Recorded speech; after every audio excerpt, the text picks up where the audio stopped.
भारत की कोशिशों को दुश्मन चाहे जितना रोकने की कोशिश कर ले, दुश्मन की हर कोशिश नाकाम होगी।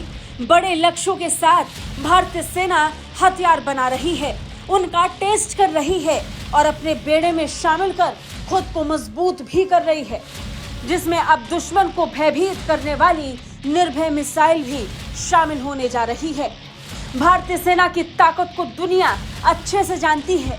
चीन हो या पाकिस्तान हो, सब जानते हैं कि भारत कैसे हर दिन के साथ अपनी क्षमता को मजबूत कर रहा है।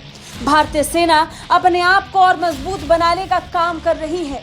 दरअसल प्रलय मिसाइल के बाद अब हिंदुस्तान अपने रॉकेट फोर्स को बढ़ाने की तैयारी में है। इसके लिए वो एक से बढ़कर एक रॉकेट मिसाइल अपने बेड़े में डाल रहा है।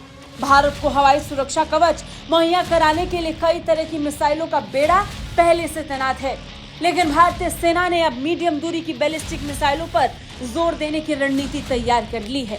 लेकिन इसके पहले भारत की तीनों सेनाओं के पास जल्द ही निर्भय श्रेणी की क्रूज मिसाइलें उपलब्ध होंगी, जो दुश्मन के लिए काल बनेगा।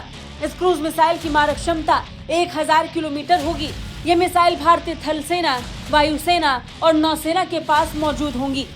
रक्षा मंत्रालय ने कहा कि केंद्र सरकार निर्भय श्रेणी की क्रूज मिसाइलों को शामिल करने का विचार कर रही है। तीनों सेनाओं के पास जल्द ही निर्भय श्रेणी की क्रूज मिसाइलें उपलब्ध होंगी, जो दुश्मन के लिए काल बनेंगी। इस क्रूज मिसाइल की मारक क्षमता 1000 किलोमीटर से ज्यादा की होगी। मिसाइल भारतीय थल सेना, वायुसेना, नौसेना तीनों को दी जाएगी। निर्भय श्रेणी की लंबी दूरी की क्रूज मिसाइलों को रक्षा अनुसंधान और विकास संगठन यानी DRDO ने स्वदेशी तकनीक से बनाया है। इसके शामिल हो जाने से सुरक्षा बलों के पास ज्यादा विकल्प मौजूद होंगे। रक्षा मंत्रालय ने कहा कि केंद्र सरकार निर्भय श्रेणी की क्रूज मिसाइलों को शामिल करने पर विचार कर रही है। ये प्रस्ताव आखिरी चरण में है और मंजूरी मिलने का इंतजार है। मंजूरी मिलने के बाद तीनों सेनाओं के पास लक्ष्य पर हमला करने के लिए सबसोनिक क्रूज मिसाइलें होंगी। बता दें, केंद्र सरकार ने लगभग 2 साल पहले मिसाइल को अन्य 2 सेवाओं की सूची में शामिल करने की मंजूरी दी थी।